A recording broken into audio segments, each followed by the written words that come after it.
దేవునికి స్తోత్రం, హల్లెలూయా. దేవునికి మహిమ కలుగుగాక. ప్రియ దేవుని బిడ్డలారా, ఇదినా దేవుని యొక్క లేఖనాల్లోంచి మనం గమనిస్తూ ఉన్నట్లయితే ఆదికాండం 30వ అధ్యాయము 30వ వచనంలో, నేను పాదము పెట్టిన చోటల్లా యెహోవా నిన్ను ఆశీర్వదించెను అని రాస్తున్నాడు. ఆ పైన 27వ వచనం మనం చూసుకుంటే, నిన్ను బట్టి యెహోవా నన్ను ఆశీర్వదించెను అని శకనము చూచి తెలుసుకొని ఉన్నాను అని చెప్తా వచ్చాడు. ఇక్కడ మనం చూస్తూ ఉంటే మనం ఆశీర్వించబడుతున్నాము, మనం దీవించబడుతున్నాము, మంచిదే. అయితే మనం ఆశీర్వించబడి దీవించబడినప్పుడు మనల్ని బట్టి కూడా ఇతరులు ఆశీర్వించబడేవారుగా ఉండాలి. మనల్ని బట్టి ఇతరులకి దీవెన కలిగేటట్లుగా మనం ఉండాలి. లేకపోతే కొన్ని పర్యాయాలు ఎలా ఉంటుందంటే, మనల్ని బట్టి ఇతరులకి శాపం కలుగుతూ ఉంటుంది, మనల్ని బట్టి ఇతరులకి ఇబ్బంది కలుగుతూ ఉంటుంది, మనల్ని బట్టి ఇతరులకి వారికి ఎంతో నష్టం కలుగుతూ ఉంటుంది అన్నమాట. అయితే ఈరోజు దేవుడు మాట్లాడుతున్నాడు, మన జీవితాల్లో మనము ఆశీర్వాదకరంగా ఉన్నామా లేకపోతే శాపకరంగా ఉన్నామా అని మాట్లాడుతున్నాడు. ఆశీర్వాదకరంగా ఉంటే మనల్ని బట్టి ఇతరులు ఆశీర్వించబడిన వారుగా ఉంటారు. మనం శాపకరంగా ఉన్నట్లయితే మనల్ని బట్టి ఇతరులకి ఆ శాపము నష్టము కలుగుతూ ఉంటుంది అన్నమాట. అందుకే నిన్ను బట్టి నేను యెహోవా నన్ను ఆశీర్వదించునని శకునము చూసి నేను తెలుసుకున్నానని ఒక మాట ఇక్కడ జ్ఞాపకం చేస్తున్నాను. ఈ మాటలు ఎవరు రాశారని మనం గమనిస్తూ ఉన్నట్లయితే, లాబాను యాకోబు గురించి చెప్తా వచ్చాడు. యాకోబును బట్టి లాబాను ఏం చేయబడట? ఆశీర్వదించబడ్డాడు. కారణం ఏంటంటే, యాకోబుని దేవుడు దీవించాడు, యాకోబుని ఆశీర్వదించాడు, అభివృద్ధి పరిచాడు. అందువలన ఆ ఆశీర్వాదము ఇతరులకు కూడా యాకోబు ద్వారా వచ్చేటట్లుగా చేశాడనమాట. ఇదంతా మనం గమనిస్తూ ఉంటే మనకు బాగా తెలిసినటువంటి సంఘటనే. యాకోబు తన అన్నని మోసం చేసి తన తండ్రి దగ్గర నుంచి అన్న యొక్క బాధ నుంచి తప్పించుకోవడానికి 16 వెళ్ళిపోయాడు. ఆ 16 వెళ్ళిపోయి యాకోబు లాబాను దగ్గర, రెబెకా యొక్క అన్నదమ్ముల దగ్గర మరి కొంతకాలం గడిపినట్టుగా మనం దేవుని వాక్యంలో చూస్తూ ఉన్నాము. అక్కడ వెళ్ళినప్పుడు రాహేల్ని ఆయన ప్రేమించి ఆమె కొరకు 7 సంవత్సరాలు ఊడిగం చేశాడు, మోసగించబడ్డాడు. ఆ తర్వాత మరలా రాహేల్ కొరకు మరొక 7 సంవత్సరాలు ఊడిగం చేసి రాహేల్ని వివాహం చేసుకొని మరొక 7 సంవత్సరాల వరకు అటుగా అక్కడ జీవించాడు. సుమారుగా 20 సంవత్సరాలు పైన 21 సంవత్సరాల దాకా యాకోబు 16లో జీవించాడు. 16లో జీవించినప్పుడు తన తండ్రి ఇంటిలో ఉన్నప్పుడు ఏమైందంటే, అన్నను మోసం చేసి ఆ చిక్కుడుగాల కోరుతో జ్యేష్ఠత్వాన్ని దొంగిలించాడు. తండ్రిని మోసం చేసి ఆ గొర్రెబొచ్చు కప్పుకొని తండ్రి యొక్క ఆశీర్వాదాలని దొంగిలించాడు. ఇప్పుడు ఏమైందంటే, 16 వెళ్ళిన తర్వాత యాకోబు మోసగించబడ్డాడు. రాహేలు కొరకు ఊడిగం చేస్తే లేయాని అప్పగించాడు. మరలా రాహేలు కొరకు మళ్ళా ఊడిగం చేసి రాహేల్ని వివాహం చేసుకున్న తర్వాత తన జీవితంలో ఏమైందంటే, ఆ యొక్క మామ ఏంటంటే లాబాను యొక్క మందను మేపుతూ ఉన్నప్పుడు వచ్చిన మందంతా కూడా లాబానే తీసుకుంటా ఉన్నాడు. దానివల్ల ఎంతగానో ఇబ్బంది కలిగింది. మరలా లాబాను ద్వారా మోసగించబడ్డాడు ఇక్కడ. కానీ యాకోబుకి దేవుడు తోడుగా ఉన్నాడట. యాకోబు వెళ్ళిన ప్రతి స్థలములో దేవుడు యాకోబుతో మాట్లాడుతూ ఉన్నాడు. యాకోబుతో వస్తున్నప్పుడు ఏం చెప్పాడంటే, తిరిగి వచ్చేటప్పుడు, నీవు ఇక మీదట నీ పేరు యాకోబు కాదు కానీ నీ పేరు ఇశ్రాయేల్ అని జ్ఞాపకం చేశాడు. ఇశ్రాయేల్ అనే పేరుకు అర్థం ఏంటి? ఆశీర్వించబడిన వాడు అని అర్థం. ఆశీర్వించబడిన వాడు అని అర్థం అంటే ఇతరులకు కూడా ఆశీర్వాదకరంగా ఉండాలి, ఇతరులకు శాపకరంగా ఉండేవారంగా మనము ఉండకూడదని చెప్తా వచ్చాడనమాట. అందువల్ల ఇప్పుడు యాకోబు లాబాను దగ్గరికి వెళ్ళిన కాడి నుంచి కూడా లాబాను యొక్క పశువుల మందంతా కూడా ఏమైందట? విస్తరిస్తూ ఉందట. ఆ మందంతా కూడా విస్తరించింది. ఎంతగా విస్తరించింది అయ్యాక చాలా విశాలమైనటువంటి మంద తయారైపోయింది. అయితే ఇప్పుడు ఏమైందంటే అంత మంద విస్తారమైన తర్వాత యాకోబు మోసం చేయబడినటువంటి వాడై ఆ మందంతా లాభాన్ని తీసుకున్నాడు. అప్పుడు యాకోబు చెప్తున్నాడు కదా, నేను ఎంతకాలము నీ దగ్గర ఊడిగం చేయాలయ్యా, నేను ఇదిగో ఇప్పటిదాకా నీకే సంపాదించాను, నేను సంపాదించిందల్లా నీవే తీసుకున్నావు, ఇక నా కొరకు, నా యొక్క భార్య బిడ్డల కొరకు, నా కుటుంబం కొరకు నేను ఎప్పుడు సంపాదించుకుంటాను, ఎప్పుడు నేను గొప్పవాడిని అవుతానని చెప్పి లాబానుకి యాకోబు మాట్లాడుతున్నప్పుడు లాబాను ఏమన్నాడంటే, నిన్ను బట్టి నేను ఆశీర్వదించబడ్డాను. హల్లెలూయా. యాకోబును బట్టి లాబాను ఆశీర్వాదం పొందాడు. ఆ ఆశీర్వాదము విస్తారమైంది. కారణం ఏంటంటే యాకోబు అడుగుపెట్టిన దగ్గరల్లా యెహోవా అతన్ని ఆశీర్వదించాడని చెప్తున్నాడు. మరి యాకోబు వెళ్ళిన ప్రతి స్థలములో ఆయన ఎక్కడికి వెళ్తే అక్కడ ఆశీర్వాదాన్ని పొందాడు అని చెప్తున్నాడు. ఆ ఆశీర్వాదము ఇతరులకు కూడా ఇవ్వగలిగేటువంటి ఆ జీవితము యాకోబుకి దేవుని దర్శించిన తర్వాత కనపడతా వచ్చింది. అలాగే మనము కూడా దేవుని యొక్క ఆశీర్వాదాలు పొందాలని, దేవుని చేత దీవించబడిన వారంగా ఉండాలని, మనం పొందినటువంటి ఆశీర్వాదము ఇతరులకి మనం అనుగ్రహించగలిగిన వారంగా మనము ఉండేటట్లుగా మన జీవితాన్ని మలుచుకోవాలని దేవుడు మనకి ఇక్కడ సెలవిస్తూ వచ్చాడు. అలాగే మనం గమనిస్తూ ఉన్నట్లయితే యాకోబును బట్టి ఎలాగైతే లాబాను దీవించబడ్డాడు, ఆశీర్వదించబడ్డాడు, అలాగే అబ్రహామును బట్టి లోతు కూడా ఆశీర్వాదాన్ని పొందాడు. ఆదికాండంలోనే 13వ అధ్యాయంలో 5వ వచనంలో లోతు అబ్రహామును బట్టి ఆశీర్వదించబడ్డాడని రాస్తున్నాడు. అబ్రహాముతో కూడా వెళ్ళిన లోతుకును గొర్రెలు, ఒడ్ల గుడారములు ఉండెను కనుక వారు కలిసి నివసించుటకు ఆ ప్రదేశము చాలక పోయేను అని జ్ఞాపకం చేస్తున్నాడు. ఎందుకు ఈ మాట జ్ఞాపకం చేస్తున్నాడు అంటే, అబ్రహాముని దేవుడు పిలిచాడు 12వ అధ్యాయంలో ఆదికాండంలో. సమస్తం కూడా విడిచిపెట్టేసి నీ తండ్రి ఇంటిని, నీ దేశాన్ని విడిచిపెట్టి బయటికి రమ్మని చెప్పాడు. దేవుడు రమ్మని చెప్పినప్పుడు అబ్రహాము కూడా దేవుని మాట విన్నాడు. అబ్రహాము దేవుని మాట విని ఇప్పుడు తన తండ్రి ఇంటిని, దేశాన్ని విడిచిపెట్టి బయటకు వచ్చాడు. ఆయన బయటికి ఎక్కడికి వచ్చాడా అంటే హెబ్రీ పత్రికలో 11వ అధ్యాయంలో మనకి జ్ఞాపకం చేసినట్లుగా అబ్రహాము ఎక్కడికి వెళ్ళాలో ఎరుగకయే దేవుని యొక్క పిలుపును బట్టి ఆయన విశ్వాసము ద్వారా బయటికి వచ్చాను రాస్తూ వచ్చాడు. ఎక్కడికి వెళ్ళాలో తెలియదు కానీ దేవుడు పిలిచాడు. ఎందుకంటే దేవుడు ఆశీర్వించేవాడు. ఆ 12వ అధ్యాయంలో అబ్రహాముతో దేవుడు చెప్తున్నాడు, ఇదిగో నేను నిన్ను ఆశీర్వదిస్తాను, నేను నిన్ను దీవిస్తాను, నీవు ఈ భూమి మీద గొప్పవాడిగా చేయబడతావని చెప్తా వచ్చాడు. నువ్వు గొప్పవాడిగా చేయబడటమే కాదు కానీ నిన్ను దీవించేవారిని నేను దీవిస్తాను, నిన్ను ఆశీర్వించేవారిని నేను ఆశీర్వదిస్తాను, నేను దూషించేవారిని, నిన్ను శపించేవారిని నేను శపిస్తానని చెప్పాడు దేవుడు. కనుక అబ్రహాం యొక్క జీవితంలో దేవుని యొక్క ఆశీర్వాదాలు పొందినటువంటి వాడై, దేవునితో దర్శనాన్ని కలిగిన వాడై అబ్రహాము దేవుని మాట వినటం ద్వారా ఆశీర్వాదాలు పొందాడు. తండ్రి ఇంటిని విడిచి బయటకు వచ్చిన తర్వాత దేవుడు అబ్రహామును ఆశీర్వదించాడు. ఎంతగా ఆశీర్వదించాడే అంటే అబ్రహామట గొర్రె, మేక, ఎడ్ల మందలను విస్తారముగా కలిగినటువంటి వాడుగా ఉన్నాడు అని దేవుని వాక్యంలో మనకి ఇక్కడ జ్ఞాపకం చేస్తున్నారు. అందువల్ల అంత గొప్ప మంద, అంత గొప్ప ఆశీర్వాదము అబ్రహాం యొక్క జీవితంలోకి వచ్చింది. ఎలా వచ్చిందంటే దేవుడు ఆశీర్వదించాడు. దేవుడు అతన్ని ఆశీర్వదించాడు కనుక అతని యొక్క ఆశీర్వాదం ఇప్పుడు ఎవరు కలిగిందట? లోతు కూడా వచ్చింది. ఎందుకంటే అబ్రహాంతో పాటు ఎవరైనా బయటకు వచ్చారు? లోతు బయటకు వచ్చాడు. అబ్రహాంతో పాటు లోతు బయటకు వచ్చాడు.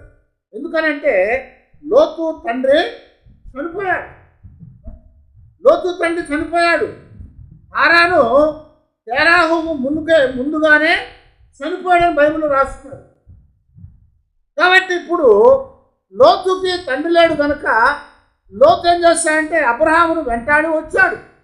అబ్రహాముని వెంటాడి వచ్చినప్పుడు బహుశా లోతు కూడా అంతగా ఏమి లేదు. కానీ అబ్రహాము ద్వారా రావటం ద్వారా ఏమైందంటే ఇప్పుడు ఎలాంటి పరిస్థితి ఏర్పడింది అంటే అబ్రహాము యొక్క మంద లోతు యొక్క మంద విస్తారం అవటం ద్వారా వారిద్దరూ కూడా కలిసి జీవించడానికి కష్టమైపోయింది. కలిసి జీవించడానికి కష్టమైపోయింది. కారణం ఏంటంటే అబ్రహాము పొందినటువంటి ఆశీర్వాదము లోతుకి అనుగ్రహించబడింది. అబ్రహాముని దేవుడు దీవిస్తా అన్నాడు కనుక అబ్రహాముని వెంబడిస్తూ అబ్రహాముని లోతు కూడా బహుశా బ్లెస్ చేస్తూ వచ్చాడు, అంటే పొగుడుతూ వచ్చాడు, లేకపోతే దేవుణ్ణి స్తుతిస్తూ అబ్రహాముని ఆశీర్వదిస్తూ వచ్చాడు. దేవుడు నిన్ను దీవించును కాకయ్యా అని చెప్తా వచ్చుంటాడు బహుశా. అందువల్ల అబ్రహాముని దేవుడు విస్తారంగా దీవించాడు. అబ్రహామును దీవించాడు కనుక అబ్రహాము యొక్క దీవెన లోతుకి కలిగినట్టుగా ఇక్కడ దేవుని వాక్యం మనకి జ్ఞాపకం చేస్తుంది. అబ్రహాము వెండి బంగారము పశువులను కలిగి బహు ధనవంతుడుగా ఉండెను అని రాస్తున్నాడు. ఎవరితో వచ్చాడు లోతు? అబ్రహాముతో వచ్చాడు. అబ్రహాము శారమ్మ, అప్పటికి పిల్లలు లేరు కనుక అబ్రహాము శారమ్మ వస్తూ ఉంటే వాళ్ళతో పాటు లోతు కూడా వచ్చాడు కనుక అబ్రహామును బట్టి దేవుడు లోతును దీవించాడు అని ఇక్కడ జ్ఞాపకం చేస్తున్నాడు. ఆ దీవెన లోతు మీదకి వచ్చింది. కారణం ఏంటంటే అబ్రహాముతో ఉండటం ద్వారా, యాకోబుతో లాభాన్ని ఉండటం ద్వారా లాభానికి దీవెన వచ్చింది. అబ్రహాముతో లోతు ఉండటం ద్వారా లోతుకి ఆ దీవెన కలిగిందని చెప్తున్నాడు. అలాగే మరొకరు మనం గమనించినట్లయితే అదే ఆదికాండంలో 39వ అధ్యాయం 5వ వచనం అక్కడ కూడా యోసేపును బట్టి ఫరో ఆశీర్వదించబడు అని జ్ఞాపకం చేస్తున్నాడు. అతడు తన ఇంటి మీదను తనకు కలిగిన దాని అంతటి మీదను అతని విచారణకర్తగా నియమించిన కాలము మొదలుకొని యెహోవా యోసేపు నిమిత్తము ఆ ఐగుప్తుని ఇంటిని ఆశీర్వదించను. హల్లెలూయా. బానిసగా అమ్మివేయబడ్డవాడుగా వెళ్ళినటువంటి యోసేపుకి దేవుడు తోడుగా ఉన్నాడని రాస్తున్నాడు. యోసేపుకి యెహోవా తోడుగా ఉండెను, యెహోవా తోడై ఉండెను. అందువలన అతడు ఏం చేయబడ్డాడంట? వర్ధిల్లుతూ వచ్చాడు. అతడు వర్ధిల్లుతూ వచ్చాడు. కాబట్టి ఇక్కడ 2వ వచనం మనం చూస్తున్నప్పుడు 39వ అధ్యాయము ఆదికాండంలో యెహోవా యోసేపుకు తోడై ఉండెను గనుక అతడు వర్ధిల్లుచు తన యజమానుడగు ఐగుప్తుని ఇంట ఉండెను అని రాస్తున్నాడు. దేవుడు తోడుగా ఉండటం ద్వారా యోసేపు యొక్క జీవితంలో ఆశీర్వాదం కలిగింది. యోసేపు యొక్క జీవితంలో దీవెన కలిగింది. దేవుడు యోసేపును అభివృద్ధి చేస్తాడంటున్నాడు. యోసేపును ఎలాగ అభివృద్ధి చేస్తాడంటే యోసేపును బట్టి ఆ ఐగుప్తీని యొక్క ఇంటంతను కూడా వర్ధిల్ల చేశాడు. ఇక్కడ మనం గమనిస్తూ ఉంటే అబ్రహాముతో లోతు వచ్చాడంటే లోతు ఎవరు? అబ్రహాము యొక్క అన్న కొడుకు, సొంతోడు కాబట్టి కలిసి ఉన్నారు కనుక దీవెన వచ్చింది అనుకోవచ్చు మనం. అలాగే యాకోబును బట్టి లాభాన్ని దీవించబడ్డాడు, ఆశీర్వదించబడ్డాడు, వర్ధిల్లాడంటే లాభాన్ని ఎవరు? తన తల్లి యొక్క అన్నదమ్ముడు, మేనమామ కాబట్టి సొంతోడు కాబట్టి అలాగ దీవెన వచ్చిందో అనుకోవచ్చు. ఇప్పుడు మనం గమనిస్తున్నట్లయితే యోసేపు ఎవరు? ఇశ్రాయేలీయుడు. యోసేపు ఇశ్రాయేలీయుడు. అయితే పోతీఫర్ ఎవరు? ఫరో ఎవరు? ఐగుప్తీయులు. వాళ్ళు ఐగుప్తీయులు. ఆ ఐగుప్తీయులు వీళ్ళ వాళ్ళు కాదు, అయినప్పటికీ కూడా వీరిని బట్టి వారికి ఆశీర్వాదం వచ్చింది. యోసేపు ఇశ్రాయేలు అయినప్పటికీ ఫరో లేకపోతే పోతీఫరు ఐగుప్తీయులైనప్పటికీ కూడా దేవుడు యోసేపును బట్టి ఆ యొక్క ఐగుప్తీని ఇంటిని ఆశీర్వదించను. తన యజమానుడైనటువంటి ఆ ఐగుప్తుని ఇంటిని వర్ధిల్ల చేస్తాను అని రాస్తున్నాను. ఆశీర్వదించాడు. దేనికయ్యా అంటే యోసేపును బట్టే దీవించాడు ఐగుప్తుని. అంతకుముందు మనం గమనిస్తున్నట్లయితే సొంతోళ్ళు కాబట్టి ఆశీర్వాదం వచ్చింది అనుకోవచ్చు. ఇక్కడ సొంత వారు కాదు కానీ పొరుగువారు, పూర్తిగా వేరే వారికి కూడా మన ద్వారా ఆశీర్వాదం రావాలి అని చెప్తున్నాడు. అలాగా యోసేపును బట్టి దేవుడు ఐగుప్తీయుడిని, ఆ పోతీఫరుని, లేకపోతే ఫరో ఇంటిని ఆయన ఆశీర్వదించాడు. ఎంతగా ఆశీర్వదించాడు అంటే ఇక్కడ మనకేం చెప్తున్నాడు? 3వ వచనంలో అతను యెహోవా అతనికి తోడై ఉండుననియు అతను చేసినదంతయు అతని చేతిలో యెహోవా సఫలము చేసిననియు అతని యజమానుడు చూచినప్పుడు యోసేపు మీద అతనికి కటాక్షము కలిగెను కనుక అతని యొద్ద పరిచర్య చేయువాడు ఆయను అని జ్ఞాపకం చేస్తున్నాం. తర్వాత మనం చూస్తూ ఉంటే అతని ఇంటి అంతటి మీద అతన్ని విచారణకర్తగా నియమించను అని రాస్తున్నాడు. హల్లెలూయా. యోసేపు నిమిత్తము ఐగుప్తు ఇంటిని ఆశీర్వదించెను. యెహోవా ఆశీర్వాదము ఇంటిలోనేమి పొలములోనేమి అతనికి కలిగిన సమస్తం మీద ఉండెను. హల్లెలూయా. అతనికి కలిగిన సమస్తం మీద ఉందట. కనుక మనము ఆశీర్వాదకరంగా ఉండగలిగే వారంగా ఉండాలి. మనము దీవెనకరంగా ఉండే వారంగా మనం ఉండాలి. మనల్ని బట్టి మరొకరికి ఆశీర్వాదం రావాలి, మనల్ని బట్టి మరొకరికి దీవెన అభివృద్ధి అనేది కావాలి. కానీ కొన్ని సమయాల్లో మనం గమనించినప్పుడు మనల్ని బట్టి ఆశీర్వాదం కాకపోతే ఏమో తెలుసా, శాపం కలుగుతూ ఉంటుంది. మనల్ని బట్టి వారి జీవితాలు ఏమవుతాయి అంటే గొప్ప వేదన కలుగుతూ ఉంటుంది. అలాంటి వారిని మనం గమనించినట్లయితే శారాను బట్టి దేవుడు ఫరో ఇంటికి వేదన కలుగు చేశాడు. శారాను బట్టి ఫరో ఇంటికి వేదన కలుగు చేశాడు. ఆ రోజున అబ్రహాము తన భార్య అయిన శారాను చూసినప్పుడు ఈమె ఎవరయ్యా అని అడిగినప్పుడు ఏం చెప్పాలి? ఆయన ఈమె నా భార్య అని చెప్పాలి. కానీ ఏం చెప్పాడు అబ్రహాము? ఈమె నా సహోదరి, నా చెల్లెయ్య అని చెప్పాడు. చెల్లె అని చెప్పాడు కనుక ఐగుప్తులు రాజు ఏం చేశాడంట? శారమును తీసుకుని వెళ్ళాడు. అయితే ఆ రాత్రి దేవుడు ఫరోతో మాట్లాడి ఆమెకి ఏమీ హాని కలగకుండా దేవుడు ఆమెని మరలా వెనక్కి పంపించేస్తాడు. అయితే శారమ్మను బట్టి ఏం చేయబడింది తెలుసా? ఫరో యొక్క ఇంటికి వేదన జరిగింది అని ఆదికాండం 12వ అధ్యాయము 17వ వచనంలో. అయితే యెహోవా అబ్రహాము భార్య అయిన శారాను బట్టి ఫరోను అతని ఇంటి వారికి మహావేదన చేత బాధించను అని జ్ఞాపకం చేస్తుంది. శారమ్మను బట్టి ఏం చేయబడిందట? ఫరోకి అతని ఇంటి వారికి మహావేదన పుట్టించాడట. మహావేదన్ని చేత బాధించాడట దేవుడు. ఎందుకని? మనం చేసిన తప్పిదాన్ని బట్టి వాళ్ళకి బాధ వచ్చింది. మనం చేసినటువంటి ఆ యొక్క పొరపాటును బట్టి వాళ్ళకి వేదన కలిగింది. ఆ రోజే నా భార్య అని చెప్పినట్లయితే ఏమై ఉండేది కాదు. కారణం ఏంటంటే దేవుడు అబ్రహాముని శారమ్మని దీవిస్తానని చెప్పాడు. వాళ్ళని దీవిస్తానని చెప్పాడు కనుక ఆ దీవెన ఎప్పుడు వాళ్ళ మీద ఉంటుంది. దేవుడు దీవిస్తానని చెప్పిన తర్వాత వారికి నష్టం కలిగించేవాడుగా ఉండడు. ఒకవేళ ఇబ్బంది కలగవచ్చేమో, కానీ నష్టం అనేది కలగదు. ఎందుకనంటే అబ్రహాము శారమ్మల ద్వారా దేవుడు ఏం చెప్పాడు? ఆ 12వ అధ్యాయంలో చూసినప్పుడు భూమి యొక్క సమస్త వంశములు నీయందు ఆశీర్వదించబడినని అబ్రహాముతో అన్నాడు. భూమి యొక్క సమస్త వంశాలు నీయందు ఆశీర్వదించబడతాయి అని చెప్పాడు.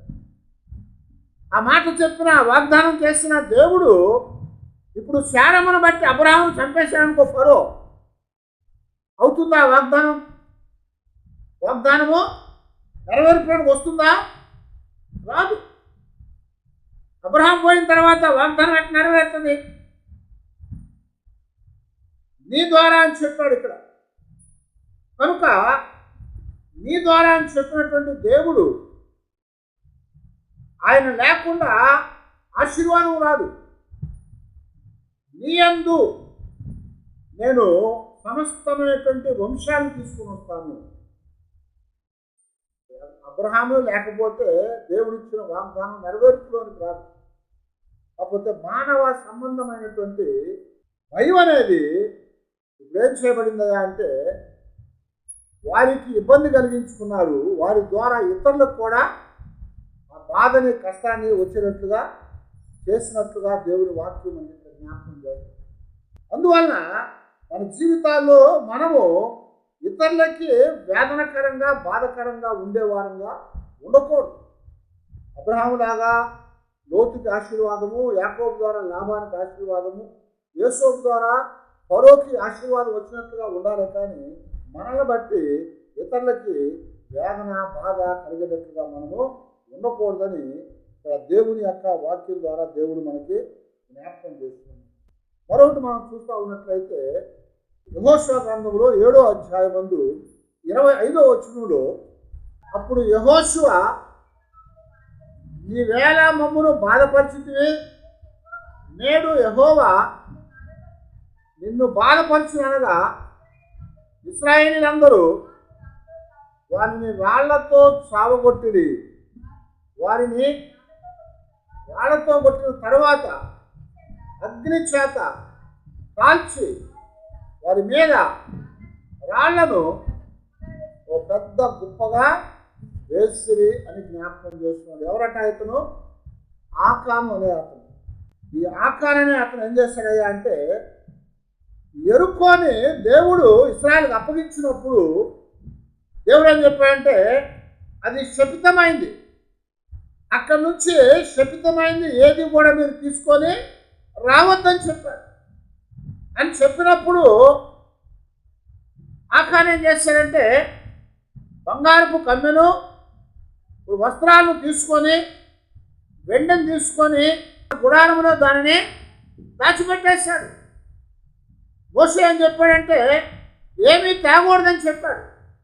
దేవుడు దాన్ని శపించాడు కనుక, శపితమైంది మీలో ఉండకూడదు కనుక అందులో నుంచి శాపకరమైన దాన్ని మీరు తెచ్చుకోవద్దు, అది మీకు శాపం అని చెప్పాడు. కొన్నిసార్లు మనం కూడా ఇలాగ చేస్తూ ఉంటాం. అది మంచిది కాదని తెలిసి కూడా ఏలు పెడతా ఉంటాం. అది శపితమైందని తెలిసి కూడా మనం తెచ్చుకుంటూ ఉంటాం.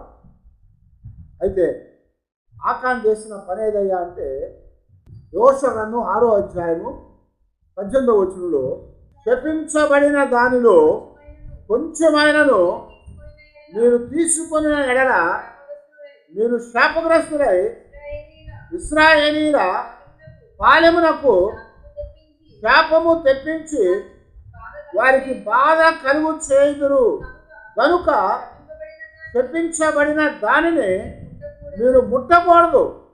వెండియు బంగారమును ఇత్తడి పాత్రలను ఇనుప పాత్రలను యెహోవాకు ప్రతిష్ఠితమగును, వాటిని యెహోవా ధనాగారములో ఉంచవలెను అని దేవుడు చెప్పాడు. ఇక్కడ ఏం చెప్పాడు?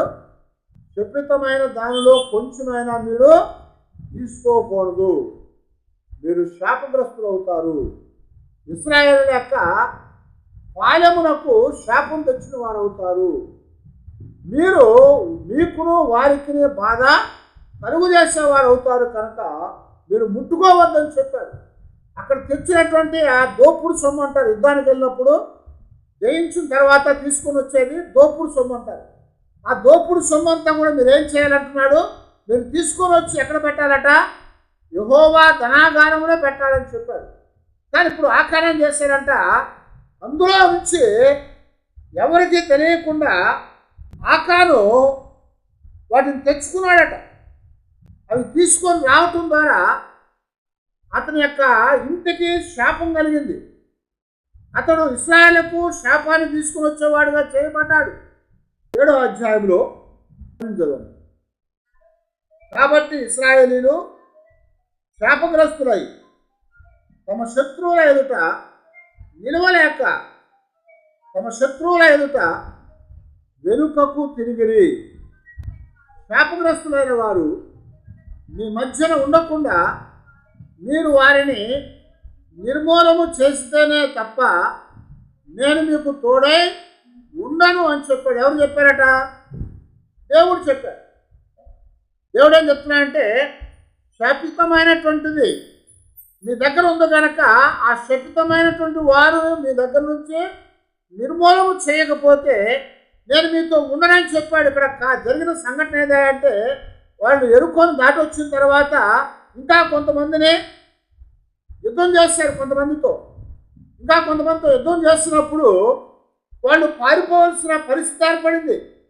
అక్కడ వారి జీవితాల్లో ఓడిపోతూ ఉన్నారు. కారణం ఏంటని వాళ్ళు గమనించినప్పుడు దేవుడు చెప్తా ఉన్నాడు, మీలో శాపగ్రస్తులు ఉన్నారు, మీలో శపించబడిన దాన్ని ముట్టుకున్న వారు ఉన్నారు కనుక వారిని మీరు నిర్మూలన చేస్తే కానీ నేను మీతో రాను, నేను మీతో ఉండను అని చెప్తున్నాను దేవుడు.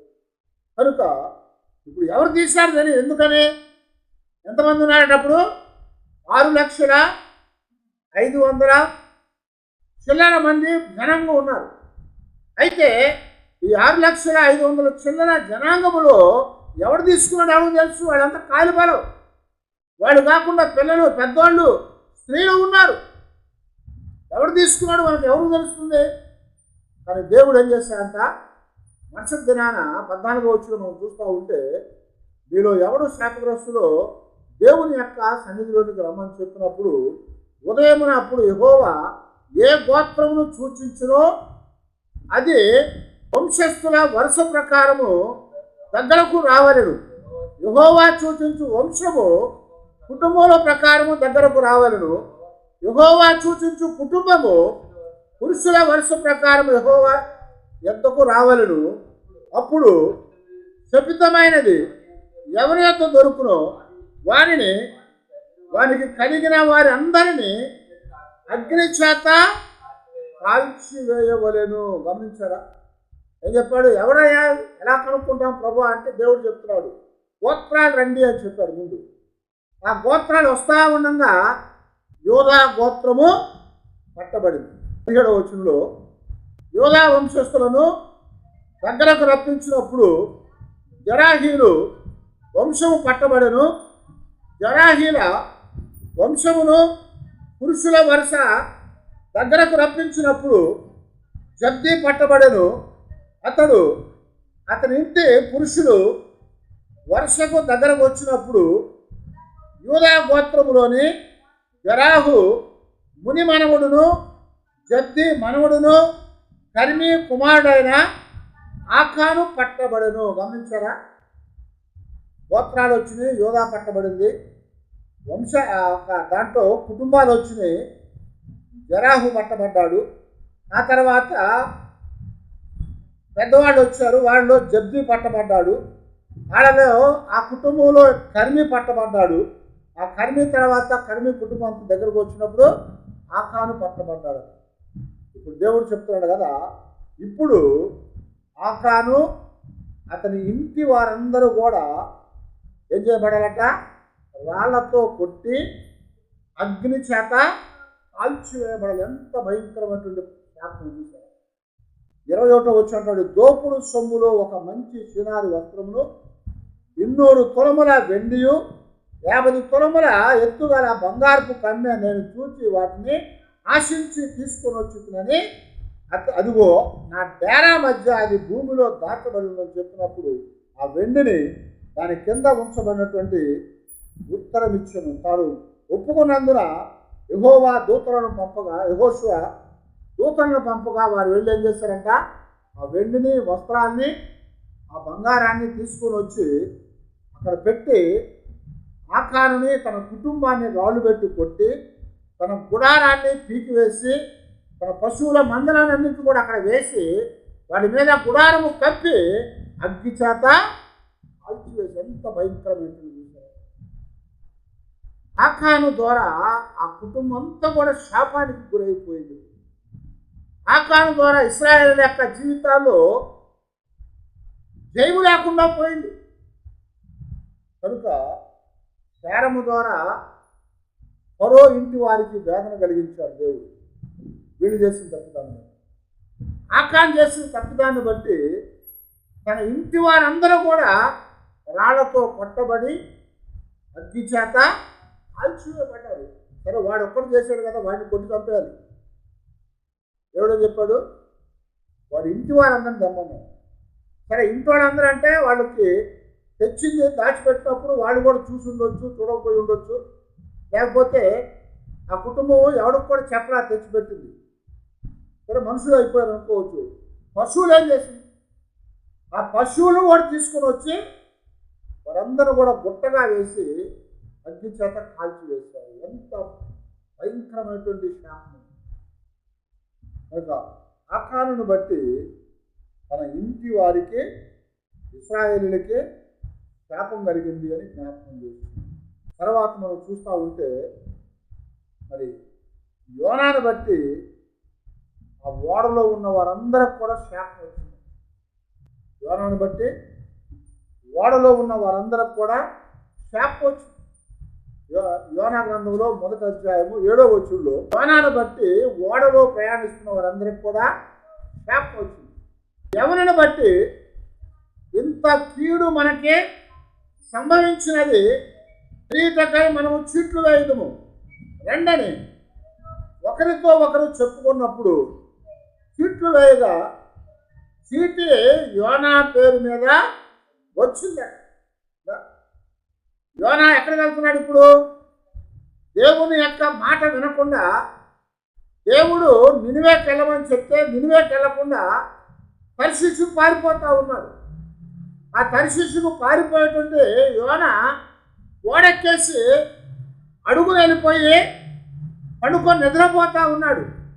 ఆ పండుకొని నిద్రపోతూ ఉంటే దేవుడు ఊరుకుంటాడా?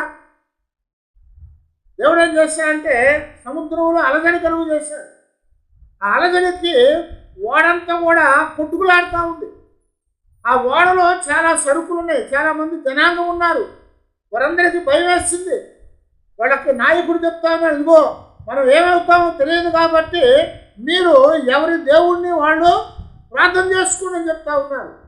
ఎవరి దేవుడిని వాళ్ళు ప్రార్థన చేసుకోమంటే అందరూ కూడా ఎవరి దేవుడు కూడా మొక్కుతూ ఉన్నాడు, దేవా కాపాడయ్యా, మమ్మల్ని చంపకుండా మరణానికి అప్పగించకుండా ఈ తుఫాన్లో తప్పించి మేము వెళ్ళే స్థలానికి తీసుకెళ్ళి ప్రభు అని ఎవరి దేవుడు కూడా ప్రార్థన చేసుకుంటా ఉంటే యోనా ఎక్కడున్నాడట? ఆ యొక్క ఓడ అడుగు భాగంలోనికి వెళ్ళి నిద్రిస్తూ ఉన్నాడు. ఆ నిద్రపోతా ఉన్నవాడిని లేపుకొని వచ్చేసాడు. మరి నిద్రపోతా లేవు అని చెప్పి లేపుకొని వచ్చిన తర్వాత చీట్లు వేశాడు. ఆ చీట్లు వేసినప్పుడు ఎవరి పేరు వచ్చింది? యోనా పేరు వచ్చింది. అందరి పేరు రాసి చీటు తీస్తే యోనా పేరు వచ్చింది. యోనా పేరున్న చీటు వచ్చినప్పుడు యోనాను పట్టుకొచ్చారు. ఆ ముందు ఏం చేశారు? బరువుకి ఊగిపోతుందేమని బరువులని పడేశారు. అందులో ఉన్న సరుకు చాలా సగం పడేశారు. ఇక లాభం లేదు, మనకు ఏదో అయ్యింది, కీడయింది అని చెప్పి ఆలోచన చేసినప్పుడు యోనా వల్ల వచ్చిందని తెలిసి అప్పుడు దేవుడు యోనా ద్వారా వాళ్ళకు ఒక పాఠం నేర్పించాలనుకున్నాడు. యోనాకు ఒక పాఠం నేర్పించాలనుకున్నాడు వాళ్ళ ద్వారా. అందుకని ఏం చేశారంటే యోనాని ఏమన్నాడు? యోనా ఇప్పుడు ఏం చేసి తెలుసా? ఈ శాపం అంతా నా వల్ల వచ్చింది కాబట్టి నన్ను ఎత్తి సముద్రంలో పడేయమని చెప్పాడు. యోనాన్ని ఎత్తి సముద్రంలో పడేయంగానే ఏమైందట? సముద్రము నిమ్మలమైపోయింది. హల్లెలూయా! శపితమైంది. దగ్గర లేకపోతే మనకే ప్రమాదం రాదు. శపితమైంది మన దగ్గర లేకపోతే ఏ ప్రమాదం రాదు. ఇక్కడ శపితమైంది ఉండటం ద్వారా ప్రమాదాలు కలుగుతూ ఉన్నాయి, అపాయం కలుగుతూ ఉంది, శాపం కలుగుతా, నష్టం కలుగుతూ ఉంది. శారమ్మ అబ్రాహాము చెప్పిన అబద్ధాన్ని బట్టి ఫరో ఇంటికి, ఆకాను చెప్పిన అబద్ధాన్ని బట్టి దొంగతనాన్ని బట్టి ఆకాను ఇంటికి అంతటికి, యోనా చేసినటువంటి పారిపోవటాన్ని బట్టి, దేవుని మాట వినకపోవటాన్ని బట్టి యోనాని బట్టి ఆ ఓడలో ఉన్న వారందరికీ ఇబ్బంది కలుగు చేశాడు దేవుడు. యోనానెత్తి సముద్రంలో పడవేశాడు. అప్పుడు సముద్రం అంతా నిమ్మలమైపోయింది.